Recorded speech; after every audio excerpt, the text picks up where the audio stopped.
നമസ്കാരം. Welcome to Geetha's ഭക്തി ഗീതം. വൺ ഡേ വൺ ശ്ലോകം. Shrimad Mahabhagavatam 768th day. Today 48th sloka of Pradhamaskandam 7th chapter. For details please see the description box. Geetha's ഭക്തി ഗീതം ഒരു ദിവസം ഒരു ശ്ലോകം. ശ്രീമദ് മഹാഭാഗവതം ഇന്ന് 748ാം ദിവസം. പ്രഥമസ്കന്ധത്തിലെ 7ാമത്തെ അധ്യായത്തിലെ 48ാമത്തെ ശ്ലോകം. ഓം നമോ ഭഗവതേ വാസുദേവായ. ഓം ശ്രീകൃഷ്ണ പരമാത്മനേ നമഃ. ഹരിശ്രീ ഗണപതേ നമഃ. അവിഘ്നമസ്തു ശ്രീ ഗുരുഭ്യോ നമഃ. ഓം തത്സത്.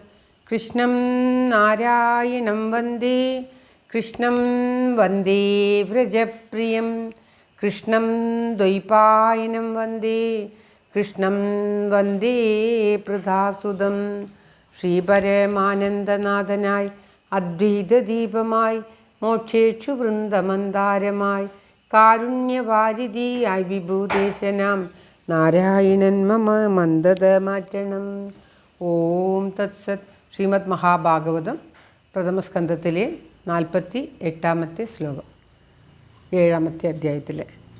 ഐകോപിതം ബ്രഹ്മകുലം രാജന്യൈരകൃതാത്മഭി തത്കുലം പ്രദഹത്യാശു സാനുബന്ധം സുജാർപ്പിതം. ഓം തത്സത്. യൈഹി കോപിതം ബ്രഹ്മകുലം രാജന്യൈരകൃതാത്മഭി തത്കുലം പ്രദഹത്യാശു സാനുബന്ധം സുചാർപ്പിതം. ഓം തത്സത്.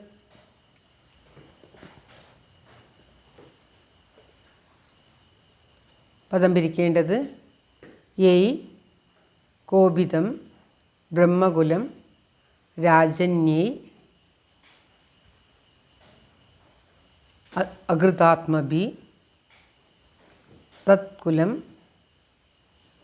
പ്രതിഹത്യ തത് കുലം പ്രതിഹത്യ പ്രതിഹതി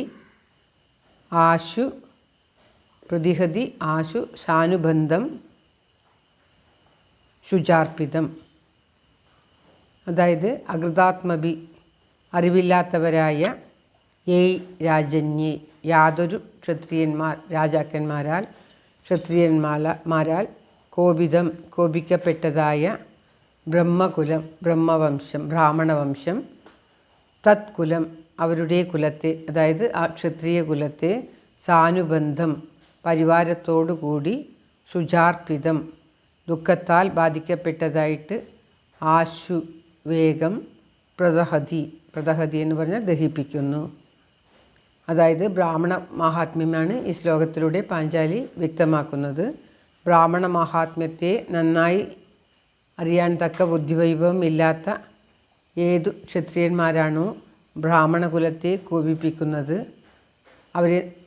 അവരെ ദ്രോഹിച്ചുകൊണ്ട് അല്ലെങ്കിൽ അവർക്ക് തെറ്റ് ചെയ്തുകൊണ്ട് അവരെ കോപിപ്പിക്കുന്നത്, ആ ബ്രാഹ്മണകുലം ആ ബ്രഹ്മകുലം ആ ക്ഷത്രിയന്മാരുടെ കുലത്തെ രാജാക്കന്മാരുടെ കുലത്തെ മൂലത്തോടെ ദഹിപ്പിക്കും, അവർക്ക് നാശം സംഭവിക്കും. നമുക്ക് പലയിടത്തും കാണുന്നതാണ്. ബ്രഹ്മഹത്യാദോഷവും ബ്രാഹ്മണർക്കോട് ചെയ്താലുണ്ടാകുന്ന പാപവുമൊക്കെ വളരെ വലുതാണ്. ഇന്ദ്രന് ഓരോ പ്രാവശ്യവും സംഭവിക്കുന്നതും. അതേമാതിരി ശ്രീകൃഷ്ണൻ പുത്രന്മാരോട് ഇച്ഛാകുപുത്രൻ്റെ കഥ പറഞ്ഞു കൊടുക്കുന്നതും, അതേമാതിരി അവസാനം ബ്രാഹ്മണന്മാരെ കോപിപ്പിച്ച് കുലത്തോടുകൂടി ശ്രീകൃഷ്ണ വംശം ഇല്ലാതാകുന്നതും ഒക്കെ നമുക്ക് ഭാഗവതത്തിൽ പല സ്ഥലത്തുമായിട്ട് കാണാവുന്നതാണ്. അപ്രകാരം ഇപ്പോൾ പാഞ്ചാലി പറയുകയാണ്, ബ്രാഹ്മണന്മാരുടെ കുലത്തെ കോപിപ്പിച്ചാൽ ആ കോപിപ്പിക്കുന്ന ക്ഷത്രിയ വംശം ആ രാജകുലം മൂലത്തോടെ ദഹിച്ചു പോകും, അവരുടെ കോപാഗ്നിയിൽ ദഹിച്ചു പോകും. അങ്ങനെ ഒരു ബ്രാഹ്മണ കുലത്തെ നമ്മൾ കാരണം കോപിപ്പിക്കാൻ പാടില്ല എന്ന് വളരെ കൃത്യമായിട്ട് പറഞ്ഞു കൊടുക്കുകയാണ് പാഞ്ചാലി. ബ്രാഹ്മണ കുലത്തിൻ്റെ മഹാത്മ്യം അറിയുന്ന പാഞ്ചാലി ബ്രാഹ്മണ കുലത്തിൽ ജനിച്ച ഈ അശ്വത്ഥാമാവിനെ ദ്രോഹിക്കുക നിമിത്തം ആ കുലത്തിലുള്ളവർക്ക് കോപം വരും. അങ്ങനെ കോപം വന്നാൽ അത് ഈ ക്ഷത്രിയ വംശം, അതായത് പാണ്ഡവ വംശത്തെ മൂലത്തോടെ ഇല്ലാതാക്കും എന്ന് സൂചന നൽകുകയാണ് അർജുനന് ഇവിടെ. അതുകൊണ്ടും ഈ അശ്വത്ഥാമാവിനെ വധിക്കരുത്, അശ്വത്ഥമാവിൻ്റെ അമ്മയുടെ ദുഃഖത്തെ ഓർത്തും വധിക്കരുത്. ഗുരുവിൻ്റെ പുത്രനായതുകൊണ്ട് വധിക്കരുത്. ബ്രാഹ്മണനായതുകൊണ്ട് വധിക്കരുത്. അങ്ങനെ അശ്വത്ഥമാവിനെ വധിക്കാതിരിക്കുവാനുള്ള തൻ്റെ പുത്രന്മാരെ, ഉറങ്ങിക്കിടക്കുന്ന പുത്രന്മാരെ വധിച്ച ആ പാഞ്ചാലി